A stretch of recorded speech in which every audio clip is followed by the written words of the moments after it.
Podia falar horas, porque o currículo do professor querido é extenso para a apresentação, mas é o professor que querem ouvir e não a mim, portanto vou ser breve. Ainda por cima já a mesa presidente, a primeira, já vai com 20 minutos de atraso, portanto vou ser mesmo muito sucinta. Queria, e como o Pascal falou da importância das emoções, vou começar por dizer que para mim é um grande prazer estar aqui para apresentar o professor, para quem temos um grande apreço, não só pelos textos que escreve e pelo pensamento, mas queria dizer pela pessoa extraordinária de abertura, tolerância e capacidade de aceitar o outro na sua diversidade e de tentar sempre reconhecer as qualidades dos outros. E quando falamos em democracia e participação, são traços, portanto, que são mesmo muito importantes e, portanto, por isso, professor querido, muito obrigada. Claro que convidamos o professor querido porque tem um currículo académico e de investigação também grande. Portanto, o professor querido é doutor em Filosofia e Ciências da Educação, especialidade de Pedagogia da Universidade de Santiago de Compostela, onde continua agora a trabalhar e lecionar Pedagogia Social no Departamento de Pedagogia Didática. A carreira de investigação é longa, desde 1997. Dirige um grupo de investigação de Pedagogia Social e Educação Ambiental. Portanto, desde 1997 pertenceu a inúmeros grupos de investigação, desenvolveu projetos financiados por diversas entidades. Também tem um trabalho de diretor de revista, na Pedagogia Social, revista interuniversitária, que não é a única na qual colabora, mas isto é de longa data. Tem agora publicado mais de 20 livros e mais de 100 artigos, entre outros tipos de publicações, portanto, escuso de começar a citar quem quer que seja, mas só queria dizer que começou efetivamente a publicar em 1983 e que se chamava O Paradigma Ecológico na Investigação Didática, o que dá já um mote para um início de trabalho. E, mais recentemente, a Educação Social na Galiza, Antecedente, Origem e Desenvolvimento Académico e Profissional.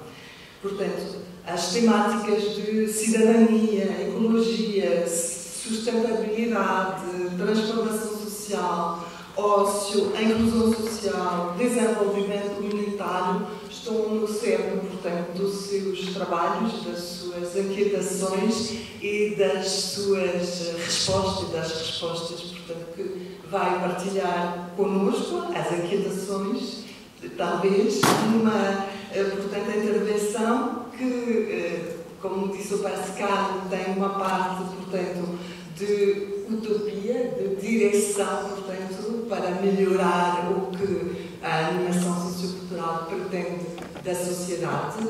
E o título é Animação Sociocultural como Utopia Cívica entre a democratização e a democracia cultural na sociedade do espetáculo. Portanto, muito obrigado e já acabo. Bom dia, bons dias, buenos días, bonjour, good morning.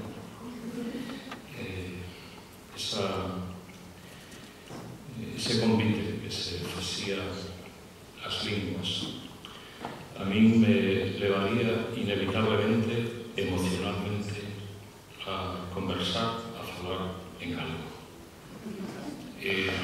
A miña lingua, nela nacín, e a ela, tanto como poido, acostumo a voltar. Entendo que para facilitar o traballo das traductoras e dos traductores, tal vez o desexável sexa que fale en castellano e en español. É verdade que trato de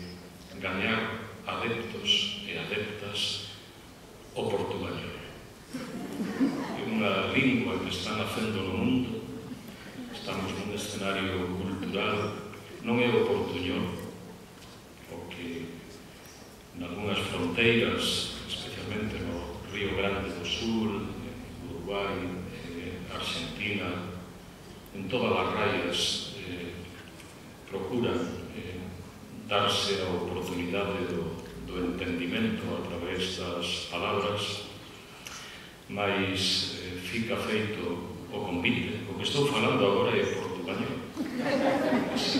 declaro, e a presentación, todo o que vai a vir a continuación, fundamentalmente será castellano, será español. Obrigado, Laurens, por as túas palabras. É moito máis que unha moderadora, iso me consta, que no programa figure así. É unha amiga, é unha persona amable, amigable. Yo creo que lo que vamos teniendo en la vida, sobre todo, es tiempo. Cuando se nos acaba todo. No es que acabe la vida, ojalá, es que en cierto modo acabamos nosotros. Aunque también perduramos. Por lo tanto, cualquier currículum vitae, y acostumbro a decirlo en los últimos años, lo que importa en él no es el currículum, no es la carrera, es el vitae, es la vida. Y esto no deberíamos olvidarlo jamás. Gracias al comité organizador por darme la oportunidad. Es un privilegio de estar hoy una vez más en Lisboa, por poder acompañarnos, y enhorabuena, parabéns pela organización deste 10º Congreso RIA. RIA é unha expresión tamén moi simpática, porque leva o sorriso, leva tamén o mar. Diso sabemos moito en Galicia, temos as baixas e as altas. Temos moitas dualidades en Galicia. Somos un país pequeno, pero ao mesmo tempo moi grande. Fabricamos coches e ainda seguimos no carro. Non nos carros que se nomean en Portugal, sino nos que levan as vacas. Esas cousas. Permítanme, porque é inevitable, voltar ao pasado para mirar ao futuro. O pasado son persoas, casi sempre, son xente. E neste caso, me gustaría convidar ali onde estén a que en algún momento, dun xeito ou doutro, nos acompañen. Nos deixaron, fai meses ou poucos anos, Son Ezequiel, Son Marco e Son Jean-Claude. Canto aprendimos deles. Canto nos dixeron, canto escribiron, canto tivemos a oportunidade de conversar, de discrepar, mesmo nos congresos da RIA, nos distintos escenarios nos que se foron convocando. Eran auténticos animadores da palabra e da cultura. Eran unha voz necesaria para ser escoitada e para ser dialogada.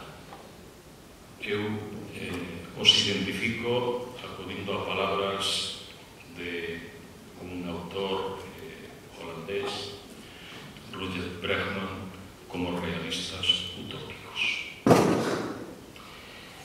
Realistas utópicos os que temos na memoria, debemos ter, porque nada se olvida, ni se puede olvidar, ni se quiere, ni se puede olvidar. Aunque el olvido sea una de las circunstancias que va marcando nuestra vida, para bien y para mal.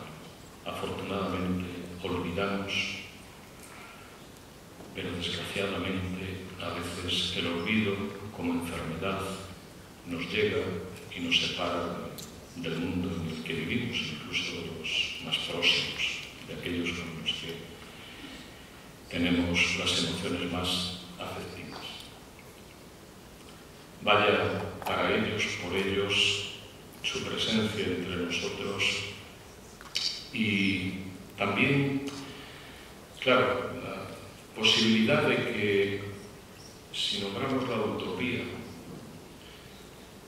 recordásemos a Paulo Freire, a Pierre Foucault, a Violeta Parra, a García Lorca, a Fernando Pessoa, incluso a quienes, desde la vitalidad que mantienen, como por ejemplo Joan Manuel Serrat, la cantan de un modo tan extraordinario, hablando de ella como la luz de cada día, la verdadera motivación para seguir construyendo la libertad. 50 años para la libertad no son nada, aunque celebremos un 25 de abril, porque precisamos que sexan moitos máis anos. Pero na historia da humanidade vivimos, lamentablemente, pois ben, sufrimos e morrimos moito máis pola falta dela e todas as consecuencias que trouxe consigo, como guerras, desastres, conflictos entre as persoas. Bueno, os títulos son algo así como aquilo que tratamos de procurar, por lo menos a mí me sucede, buscando as mellores palabras diso que Daniel Lambert chama a libre expresión. Aquelas que de pronto representan, simbolizan, expresan o que desexamos transmitir. Son unha expresión de identidade. Son a carta de presentación do que logo ven como texto, como argumento, como discurso, como oportunidade para ensinar, para aprender, para dialogar, para confrontar. E neste título, a animación sociocultural como utopía cívica, o que tentaba era mostrar e demostrar o que de utópico, pero tamén de sentido cívico, ten a animación sociocultural nunha sociedade como na que vivimos. É un modo de tomar postura, é un modo de afirmarse, é un modo de combater cas palabras todo o que se ten dito tantas veces cando a animación sociocultural naue está en moitos textos esta forma de decir. Por lo tanto, es un modo de afirmar y posiblemente también de discrepar. Nunca he entendido, a diferencia de Ezequiel Anderek, la animación sociocultural como una tecnología social.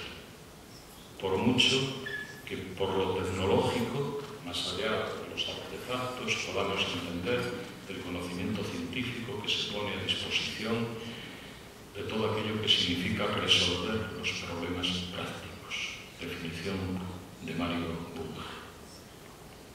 Tampoco he entendido, discrepo mucho de Víctor Ventosa cuando habla de la animación sociocultural como una didáctica de lo social. Es verdad que la animación sociocultural debe dar oportunidades para enseñar, para aprender, debe ser pedagógica en sí misma. Pero eso no la asimila a una didáctica especial ni específica como cualquier otra. Es verdad que cada vez dudo más de que la palabra intervención social, socioeducativa, nos represente. Me parece una palabra peligrosa. Y a poco que nos descuidemos, cualquier intervención acaba cayendo en una manipulación, en una forma de conseguir los objetivos obsesionándose por ellos. Y los que creemos en los procesos y la animación sociocultural, en definitiva lo es, creo que debemos ser muy cuidadosos por entenderla de ese modo. Claro, a partir de esa afirmación, la ya muy vieja, pero tal vez por eso olvidada, disputa entre lo que significa la democratización cultural y la democracia cultural. Son dos palabras a las que no hace muchos años, unos cuantos, es verdad, décadas, el Consejo Cultural Europeo y, en cierto modo, la UNESCO, trataron de darle sentido. Para decir lo que no debía ser, era diferente de lo que se esperaba que fuera. Hoy parece que significan lo mismo, que están en desuso, y que el hecho de que las dos nombren el demos, es decir, la participación, volvemos a los idiomas, volvemos a las lenguas, volvemos al griego, ya lo dice todo, casi todo, y no son lo mismo. No son lo mismo. La democratización cultural, en cierto modo, y lo argumentaré, está casi conseguida. La democracia cultural no, cada vez está más lejos, por mucho que nos pese. Porque hay un contexto en el que estamos situados. Lawrence, cuando propuso el título, me dijo: ¿qué será o profesor Caride que entende por la sociedade do espectáculo? Claro, unha sociedade que va incorporando multitud de adjetivos, de apellidos que hablan de digital, que hablan de intercultural, que hablan del conocimiento, de la información, etc. Parece que uno más dice poco o casi nada. También por ese modo que tenemos de aminorar a veces las palabras. Y sin embargo esta sociedad dice mucho. Este modo de llamar la sociedad dice mucho de los estilos de producción y sobre todo de consumo en el que nos hemos ido instalando. Es la sociedad de la distracción. Es casi la sociedad del sálvese quien pueda, del todo vale, en el que sabemos el precio de casi todo, pero el valor de casi nada. Es curioso confundir precio y valor. Claro, porque la palabra valor, esto lo he argumentado en alguna ocasión, parece que está más cerca de los bancos, los valores bursátiles, que de lo humano, es decir, los valores éticos, cívicos, morales. Esa capitalización incesante también en el mundo de las palabras, de aquello que se dice, de aquello que se hace. Claro, la cultura, lo decía Pier Pasolini, puede ser edificante, pero al mismo tiempo puede ser muy perturbadora. Igual que la educación, hay culturas que acomodan y hay culturas que incomodan muchísimo, porque desvelan, desorganizan verdades. Yo tengo para mí, desde hace mucho, que la animación sociocultural ha de ser incómoda. Caiga quien caiga. Y tal vez por eso le pasa lo que nos está pasando. No podemos ser ingenuos.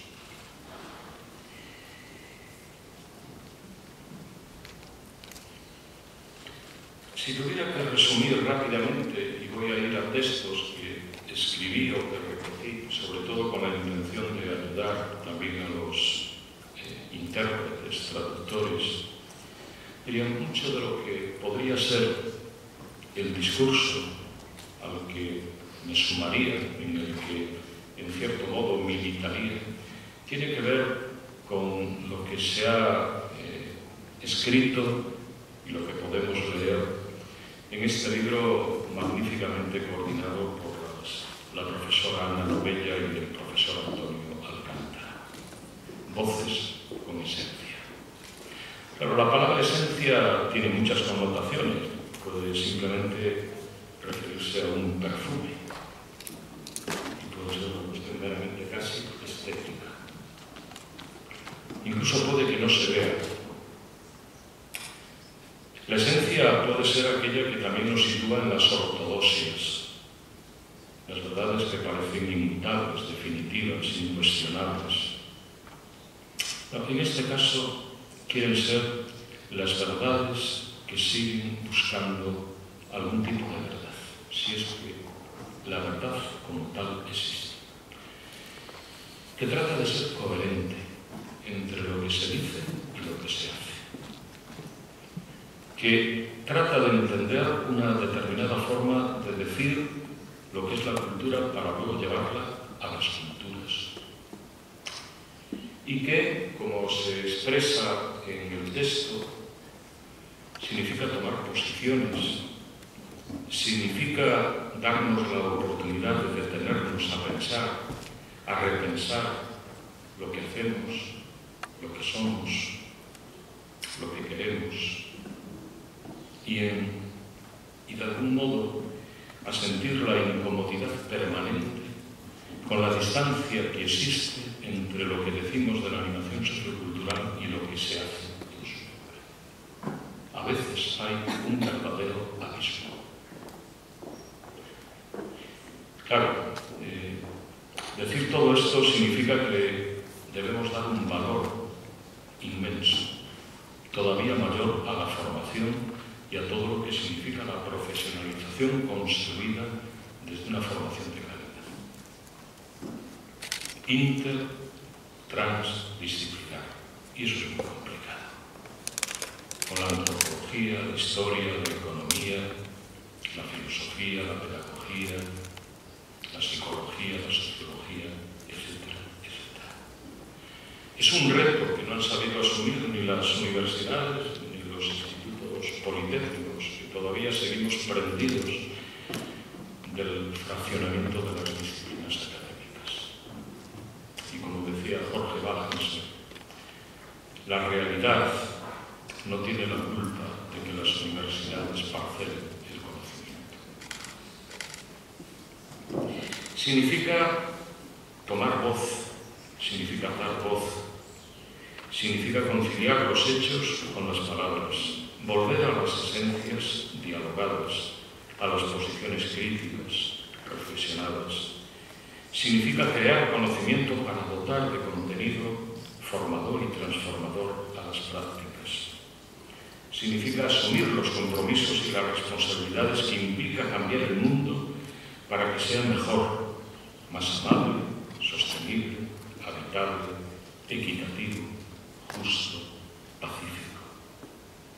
La paz, de nuevo, cuando estamos en guerra, aunque parece que esta es una cuestión que solo se refleja en los informativos y depende de si hay otras noticias que les preocupan más en ese momento en el mundo. Significa complicarse, significa implicarse en y con los desafíos cotidianos sin perder el horizonte del futuro, que hoy más que nunca es local y global. Como nunca antes estamos dando otro sentido al espacio y al tiempo. Para construir, o más bien para que nos construyan una globalización en la que quienes mandan, como diría Eduardo Galeano, son los amos. Es la voz de los amos. Por eso a mí me parecía especialmente interesante hablar de la sociedad del espectáculo. Volver 70 años atrás a Guy Debord, a su lectura crítica, situacionista, de lo que significaba utilizar esa palabra, una sociedad domesticada, una sociedad sometida, una sociedad con ansias de superar los traumas de la Segunda Guerra Mundial, entre muchos otros. Una sociedad que en las imágenes, y por eso las traté de situar, que se llevaron a la portada, aquí son sus ediciones francesa y española, reflejan muy bien de qué se está hablando. Es una sociedad que mira sin ver. Curioso. Una sociedad que no acaba de ser del todo consciente de lo que significa lo social, porque está cediendo el socios a negocios, que contrapone el ocio y el negocio. Esto lo ha entendido muy bien desde otra perspectiva, utilizando la palabra espectáculo, Mario Vargas Llosa. Yo demuestro mi devoción plena por su literatura, por sus ensayos, que me parecen magníficos, aunque discrepen, no por su militancia neoliberal.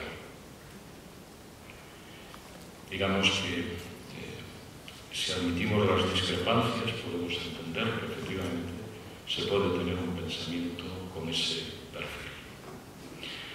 Claro, la civilización del espectáculo para Vargas Llosa vendría a ser justo el otro lado de lo que en la animación sociocultural reivindicamos y elogiamos, la cultura del pueblo, de los pueblos.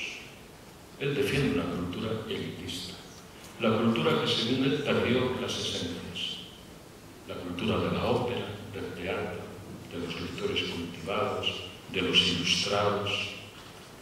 Fijaros para cuánto da la palabra espectáculo. Pero da para más. Da para el tuk-tuk y para el TikTok. Curioso. El tuk-tuk nos lleva, o más bien nos dice que nos quedemos en Lisboa. El 29 de mayo, El País Semanal, a través de un texto de la periodista, jornalista Teresa Constela, escribía lo siguiente: Lisboa se muere de éxito. Podríamos decir a Santiago de Compostela que pasa lo mismo. Posiblemente a cualquier ciudad, no nombro más, pero serían muchas, a las que hemos convertido, hasta las palabras sirven para también definirlos así, a modo Disney, en un parque temático. Es así. El tuk-tuk na Praza de Camões e a xente que mira o mundo a través das cámaras fotográficas non cos ollos na Baixa. Que repercusiones tiene isto na cultura? Como entra, entre comillas, un animador sociocultural, una animadora en este mundo? Cuando lo que permanentemente se está haciendo es echándolo de él. El reportaje, cada uno puede tener su propia lectura de los hechos, decía lo siguiente: tradicional mezcla de autenticidad, melancolía, rusticidad y modernidad, la capital portuguesa se ha convertido en toda una meca del turismo internacional. Ha pagado, está pagando, el peaje en forma de gentrificación y pérdida de sus esencias. Gentrificación significa expulsar,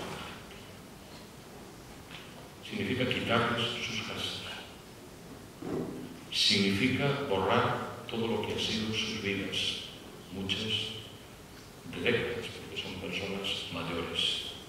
Significa que allí van a ocupar el escenario los bancos, no los de sentarse, sino los que manejan el dinero. Significa vender y comprar continuamente. En 6 barrios históricos se ha perdido el 30% de la población desde 2013 y se han destinado el 60% de las viviendas al uso turístico. El corazón de Lisboa ha perdido la vida local y ya solo ofrece negocio. Al igual que las personas, las instituciones y los negocios relacionados con la cultura, es decir, de lo que estamos hablando, están siendo también expulsados hacia la periferia, a veces a ningún lugar. Pedro Martins Barata, presidente de la Academia de Amadores da Música, fundada en 1884, adora su ciudad, pero ya no la reconoce. Cuando voy a la Baixa o al Chiado, siento que estoy en un parque de diversión para extranjeros. La idea que habla del Chiado como un centro de la vida cultural lisboeta ya desapareció, excepto los teatros y museos que no se pueden alterar de momento. Casi todos son tiendas de marcas internacionales o de souvenirs. El turismo lo ha diezmado todo. Esta es una muestra, entre otras, del espectáculo. Pero hay otra, podríamos poner muchos más ejemplos. Tiene que ver con el mundo digital. Es decir, de lo que posiblemente en el primer congreso de la RIA ni se hablaba. Hablábamos de realidades, no de virtualidades. Hablábamos de lo que podíamos tocar con la mano, no de lo que se toca con un dedo para que algo pase. Este es el TikTok. Fijaros, son informes que se han elaborado por UNESCO, un organismo, excepto para Estados Unidos, y sobre todo para personajes como Donald Trump, pero también para otros que se dicen demócratas. Es un organismo peligroso, sobre todo cuando al frente están personas de países que no les gustan y que consideran que son, entre comillas, revolucionarios. Porque creen en la diversidad cultural, porque tienen otra piel, porque tienen otros idiomas, porque reivindican que la cultura es de la gente y para la gente, y por eso le quitan la subvención de vez en cuando a UNESCO. Bueno, pues en estos informes, nada revolucionarios, yo diría simplemente evolucionarios, porque se van editando cada 2 años, cada 3, cada año, evolucionan. Dicen, hablan de la realidad. En 2022, Internet llegaba al 63% de la población mundial. Estamos hablando de nosotros, no de quienes están en otro lugar. 5.000 millones de personas, de los más de 8.000 que habitamos el mundo. Más del 93% eran usuarios de redes sociales. Otra apropiación, a mi juicio, de las palabras, que son redes tecnológicas que tienen de sociales.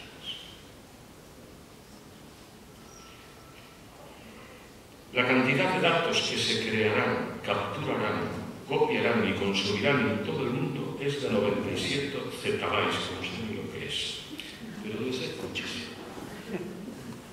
Debe ser una cantidad inmensa de información que no cabe en ningún cerebro humano. Y como ya parece que la inteligencia natural, que sobre todo es emocional, pues se arrincona y lo que va a triunfar es la inteligencia artificial, esa es la utopía de muchos. Viajar a otro mundo, supuestamente, a otro planeta, esa es una utopía. Tener una buena inteligencia artificial, esa es la utopía. No la utopía de aprovechar al máximo, como diría Antonio Damasio, la nuestra propia. Claro, esto está cambiando los circuitos de la cultura. Cambia el sentido más o menos unilineal que tenía. ¿Dónde podía empezar y dónde podía acabar? Ahora todo parece que está empezando y acabando al mismo tiempo. Porque se trivializa, porque se aminora en aquello que significa.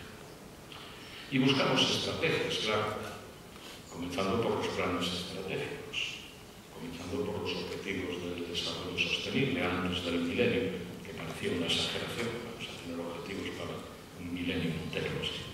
Apenas llegamos a los de fin de año. Claro, todo esto tiene que ver con otra concepción del espacio y del tiempo. Hoy podemos saber en un minuto, es decir, 60 segundos, qué es lo que están haciendo esos 5.000 millones de personas conectándose a Internet. Y es una cosa increíble. Más bien lo hace Internet, no las personas, que nos podemos engañar. Parece que tenemos un enorme poder, pero en realidad lo que tenemos es una enorme sumisión a lo que puede pasar en un minuto. Ahí aparecen, son estadísticas diversas, que sitúan a esta mujer, a esta chica, ante un mapa que no se parece en nada a los mapas que conocíamos, a las cartografías que conocíamos hace 15 o 20 años. entonces más o menos imaginábamos que uno iba por el aire, iba por el mar o iba por la tierra. Ahora ya no se sabe ni por dónde va. No sabemos, vamos por el aire. Pero es curioso porque al mismo tiempo hay una paradoja inmensa. Y tenemos ejemplos cotidianos. La Tierra, supuestamente, aunque los planistas dicen que no es redonda, lo es, más o menos. Siempre lo imaginamos así. Pero es que ahora, en estos momentos, más que nunca, es rectangular o cuadrangular. Pasa por la pantalla del móvil o por el televisor. Ayer estábamos pasmados viendo la selección de Francia con la española, por ser triunfadores entre aspas. Fijaros, los ojos que son redondos nos van a acabar cuadrados o rectangulares. Porque casi todo lo que viene a través de pantallas tiene una forma rectangular. Es verdad que algunos ya se empiezan a retorcer, se pueden doblar, pero ese modo de cuadricularnos es peligrosísimo, porque al final lo que nos está es cerrando, poniendo una valla. Nosotros que decíamos que la cultura no tiene vallas, no tiene barreras, no tiene fronteras. Esta cultura, esta que aparece ahí, y que es la que está dominando, no solo predominando, sino dominando, es la que importa. Porque es el mundo de la industria cultural. Es el mundo que ya nos lleva a pensar que el futuro está en lo digital mucho más que en lo real. Que nos puede decir efectivamente que la cultura y la creatividad representan el 6%, poco más, de todo el empleo mundial. Estas eran las estadísticas que manejaba UNESCO en el año 2022. Claro, supuestamente las animadoras y los animadores socioculturales están ahí. Son empleados de esta cultura y de este mundo cultural. Claro, lo que no nos dice cuánto hay más allá de la creatividad y de la creatividad ética, una expresión que ya utilizamos aquí cuando hablamos de noticias falsas, cuando hablamos de usurpación del contenido de los creadores, cuando hablamos de fraudes, de copias masivas, totalmente impugnes del trabajo de quienes son los verdaderos creadores de la cultura. Y que nos quieren ver sobre todo como consumidores. Claro, ante todo esto, que es muy inquietante, la UNESCO nos dice que tenemos que repensar las políticas culturales, que tenemos que darnos nuevas oportunidades, que no basta solo con que estemos entretenidos, sino que tenemos que recuperar el sentido de la conciencia, de lo crítico, y que tenemos que darnos la oportunidad de que lo que Jazmín Bielac considera que es la cultura ingobernable, podamos establecer algún tipo de gobierno, en el mejor sentido de la palabra. Es decir, que esté a nuestra altura, que esté a nuestro alcance. Es un libro que sugiero que se pueda leer porque incorpora una visión crítica que coincide mucho con lo que a mí me gustaría decir, caminando hacia el final de la utopía. La utopía, o la palabra utopía, llegó al mundo hace poco más de 500 años. Se la debemos a Tomás Moro, que por convicción religiosa, hay que decirlo, después de tener mucho poder, acabó siendo decapitado. Esa utopía que significaba imaginar utopus, entonces una isla en la que todo nos debería ir mejor. La utopía es un horizonte. Lo dice muy bien Jaume Carbonell, lo decía de un modo extraordinario Eduardo Galeano, no es el único. Dice, ¿para qué sirve el horizonte? Para caminar. Es verdad que caminamos y el horizonte nunca llegamos, siempre está lejos.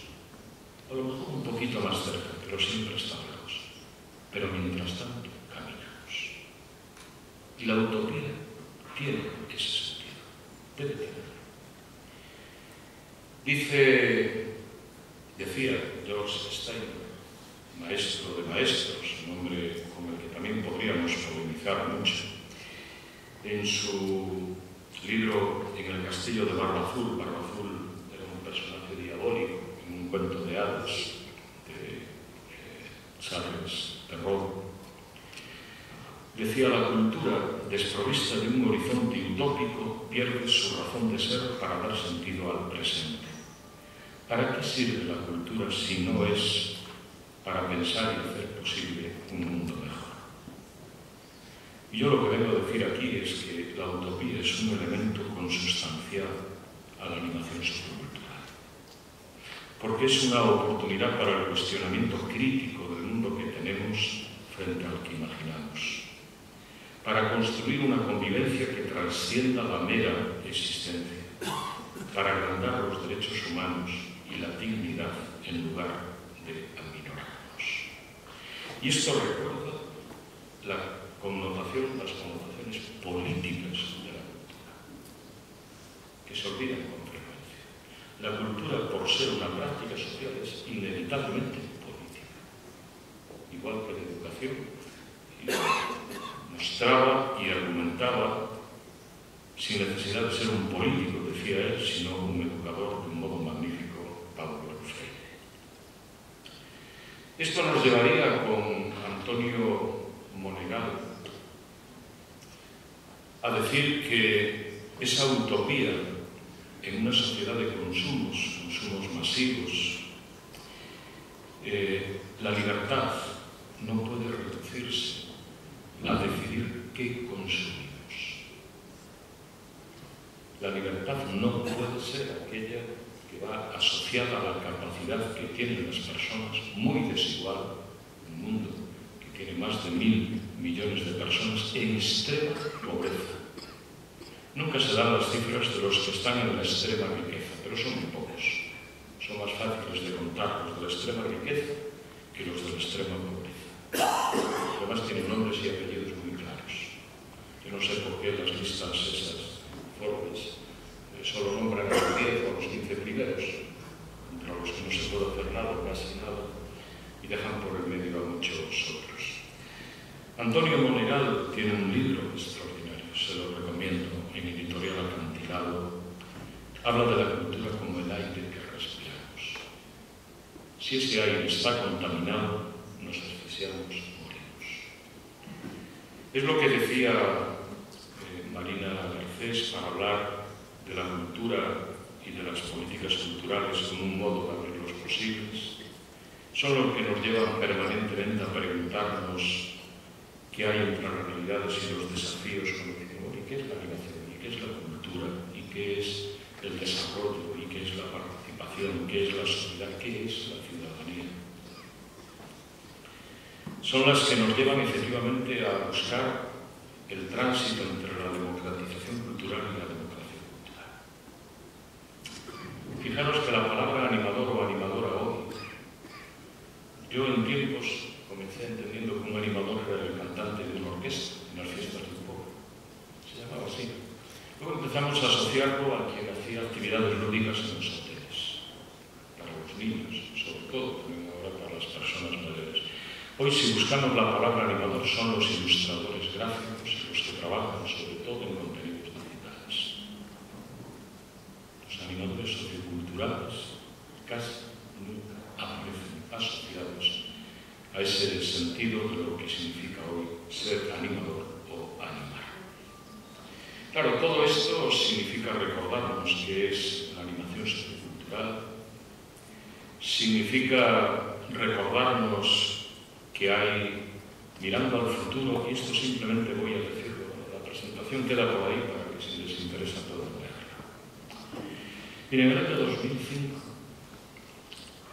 la UNESCO, Naciones Unidas después, aprobó la Convención Internacional de los Derechos a la Diversidad Cultural, a las expresiones de la diversidad cultural. Miren, en ninguno de los informes que se han ido haciendo ni en este documento que habla de lo que deben ser las políticas culturales del futuro, ni en ninguno de los que han ido retratando en los últimos años lo que se ha avanzado en esa perspectiva abierta de las culturas.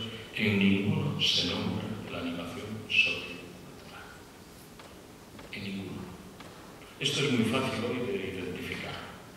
Es cuestión de ir al PDF, buscar, dar varios idiomas, buscar en varios idiomas. No existimos. Hay que decirlo así. Por mucho que aquí estemos congregados 100 personas, por mucho que haya títulos. Hay otros que son incapaces de admirar lo que es admirable, porque la animación sociocultural lo es. Claro, nada que nos sitúe en los objetivos de desarrollo sostenible y el modo de situar en ellos la cultura, nada que tenga que ver con los indicadores a conseguir en el año 2030, la famosa Agenda 2030, nada que tenga que ver efectivamente con situarnos en el camino de la utopía, porque lo que nos pasa, y con esto se termina, es con una metáfora, me parece extraordinaria, de Antonio Monegal, con el que cierra su libro. Dice, dado que el vestido, la vestimenta, también es cultura, acabo con una metáfora. Los que nos dedicamos a las artes y a las humanidades cultivamos un saber más o menos antiguo, con la tarea humilde de rescatar de un armario polvoriento prendas de ropa y retales en desuso, para ver si con algunos retoques y algunas alteraciones, combinando elementos diversos, podemos volver a ponerlos de moda. Producir nuevas indumentarias que puedan servir para vestirnos hoy, porque seguimos desnudos frente al mundo. Desnudos, entre otras circunstancias de utopías. José Agustín Goytisolo, en un texto extraordinario, y termino con él, decía, salir del aula, pisar la calle, desconfía de aquellos que te enseñan listas de nombres, fórmulas y fechas. Siempre repiten modelos de cultura que son la triste herencia que aborreces. No aprendas solo cosas, piensa en ellas.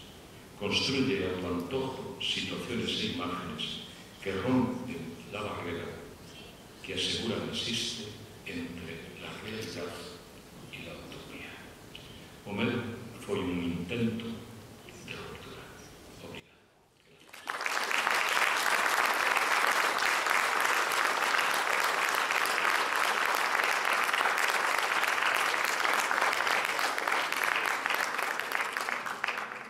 Muito obrigada por desafiar-nos a resistir, tentar não ser submissos e não ficar presos em caixinhas normalizadas de consumo e tomar posição. E como é para dar voz, vou perguntar na sala se efetivamente há algumas perguntas. Não temos muito tempo para perguntas, mas depois de um desafio dessa natureza, suponho que há algumas reações, então vamos.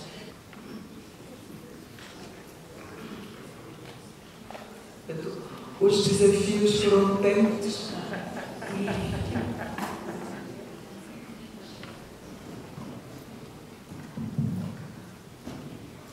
Buenos días, soy Pilar Rodrigo de la Universidad Autónoma de Madrid y quisiera agradecer esta exposición tan magnífica, ¿no?, que siempre da aprendizaje y sobre todo da que pensar.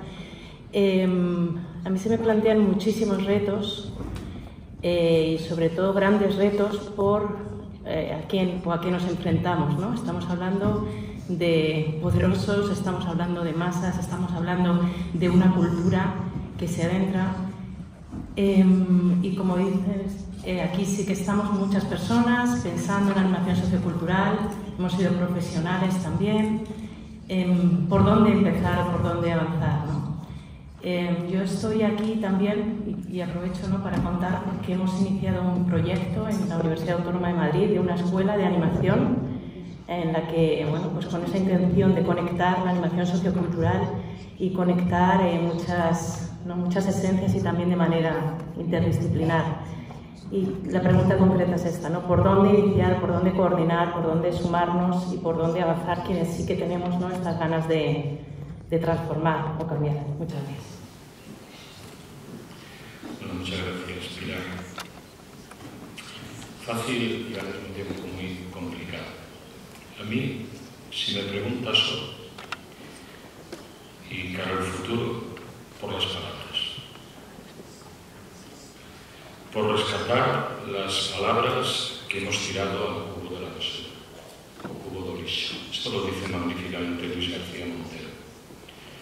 Palabras que nombran la libertad, la democracia, la paz, la justicia, la igualdad, la animación.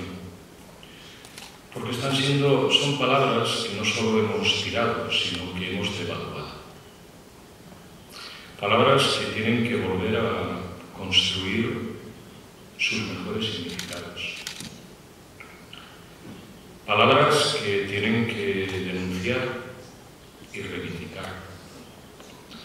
Palabras que tienen que formar y transformar. Eso que tantas veces decimos de la educación como la posibilidad de construir personas que sean libres, responsables y conscientes. Palabras que abracen, que sean amables y no que hieran, que sean duras. Palabras que nos den siempre la oportunidad, aunque sea ir contracorriente de los poderes establecidos cada vez más poderosos. Y creo que esto, cuando iniciamos un proyecto de formación, cuando a nuestras aulas llega un joven, una joven, tenemos la obligación de trasladarse y de decirles que la palabra la mejor palabra es la que nos damos unos a otros. Te doy mi palabra. Esto era una expresión que se quedó mucho en el mundo de la religión, de las religiones, pero en el fondo era una expresión de confianza, era una expresión de honestidad, era una expresión de que dándote mi palabra no necesito firmar un contrato. Y vivimos en un mundo lleno de contratos, muy lejos del contrato social del que hablaba Rousseau y otros. Los contratos de hoy son de otro tipo. Entonces yo creo que empieza por ahí. Luego, yo diría que necesariamente porque no limitamos de las responsabilidades que tenemos. Dice, y con esto termino, el profesor Darío Villanueva, y discrepo bastante con algunos de los argumentos que utiliza, porque combate mucho las pedagogías que llama renovadoras, el constructivismo y estas cosas. Pero Darío Villanueva fue un buen presidente de la Real Academia de la Lengua Española, es un hombre muy ilustrado. Dice que estamos en un momento terrible en el que tenemos que mordernos la lengua, eso del habla políticamente correcta, y si no la mordemos es para insultar. Eso hay que ir al mundo de la política y de los políticos y a los parlamentos, templo de la palabra, siempre lo dijimos así. Parlamentar estaba muy lejos de insultar y de confrontar, pero confrontar cívicamente. Y sobre todo, ser muy conscientes, y ahí coincido mucho con lo que él dice, que estamos en un momento en el que se está asaltando la razón. Hay un verdadero asalto a la razón. ¿Y por dónde se asalta a la razón hoy en día? Por el corazón.